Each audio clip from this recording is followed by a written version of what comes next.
In this video, I'm going to share part one of my experience with self-deporting from the United States, including the guilt, self-doubt, and self-gaslighting. I've left timestamps in the description box for your reference.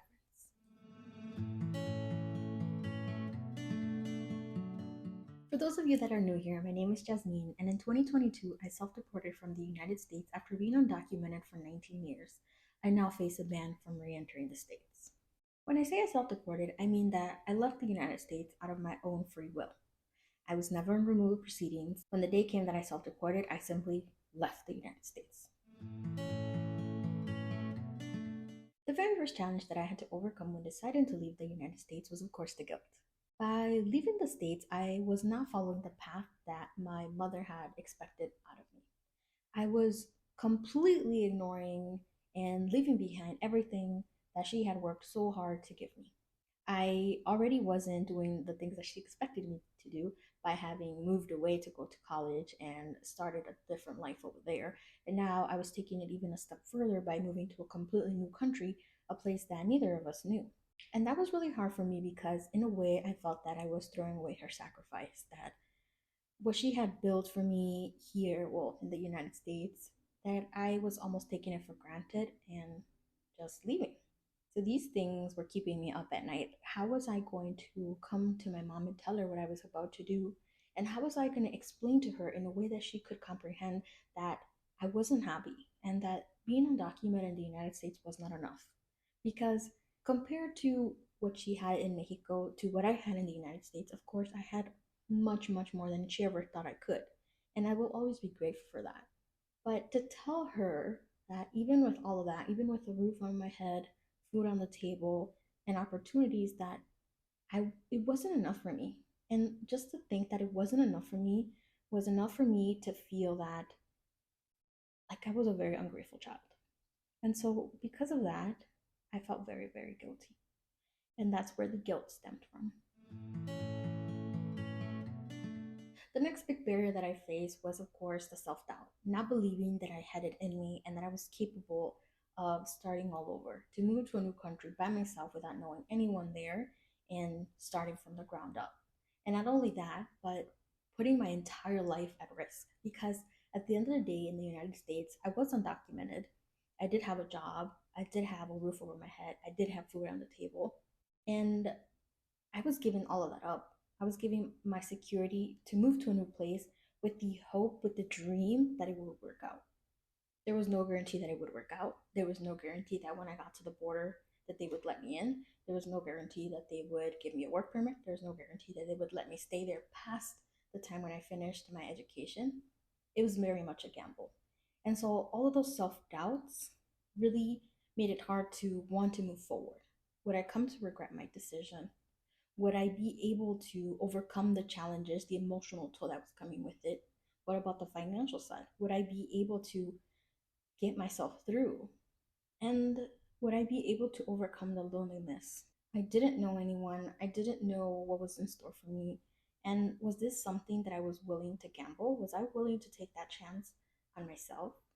Could I trust myself to have it in me to be able to move forward with this entire decision? I'm not going to sit here and act like, regardless of the situation I was in, that the United States wasn't a stepping stone for me because it was. Because of the education that I received there, is that I was even able to get into a school here, that I was even able to come here to Canada at all. But something that's really important to say is that nothing was given to me. I'm not being ungrateful because things were handed to me and then I just left them and took my skills, my persistence, and everything I have to offer to another country, because that's not the case. I was not welcome there. There was no pathway towards permanent residency for me in the US, which is why I left. If there had been an opportunity for me to stay, if there had been pathway, if there had been for me to use what I've learned through my education and my lived experience, I would have done it. I would have given back to the United States. But the United States didn't welcome me. It didn't want me there. So why would I stay? Yes, I'm grateful that things existed in the United States that I wouldn't have had been able to benefit from in Mexico, but nothing was ever given to me. I worked extremely hard to get the opportunities that I did, and I had to make a decision of what was best for me, and that's what it was. When it came to thinking about leaving, is when I really started to self gaslight. I started to feel that, okay, well, maybe I'm just being really sensitive. Maybe it's not that bad to be living in fear. Maybe being deported, having my life uprooted, is not the end of the world. Am I doing something wrong? Am I not working hard enough? Am I not being the model immigrant that I should be? Should I be doing more than what I already am? Should I be giving more of myself? What am I doing wrong? These are all questions that I asked myself, and I got to the point where I really believed that it was my fault. To this day, sometimes I don't know. I question if I'm just delusional or what's wrong with me. Am I having a moment of clarity now where I see things as they are? Am I being too critical? Am I being ungrateful? Am I being selfish? Am I lying to myself? It's something I'm still trying to navigate to this day because I still struggle knowing from what's truth, what's a fact, and what the United States convinced me to think to in a way keep me in a place they wanted to. As I've been in Canada for some time now, something that I've always said and I've come to realize now is that when I was living in the US, I was nearly surviving. It wasn't until I arrived in Canada that I feel like I started to live because I was finally able to breathe, because I finally felt safe. I finally saw a clear pathway towards the next step. There's a pathway for me towards permanent residency here in Canada. It doesn't mean that I'm going to be a permanent resident, but I know that that exists for me. That's an opportunity I can pursue.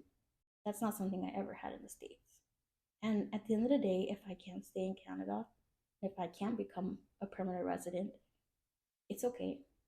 I feel like my time here has given me so much confidence, so much ability to trust my instincts, to know what's best for me, but more than anything, knowing that I have the strength, the determination, and people in my corner to start over if I have to.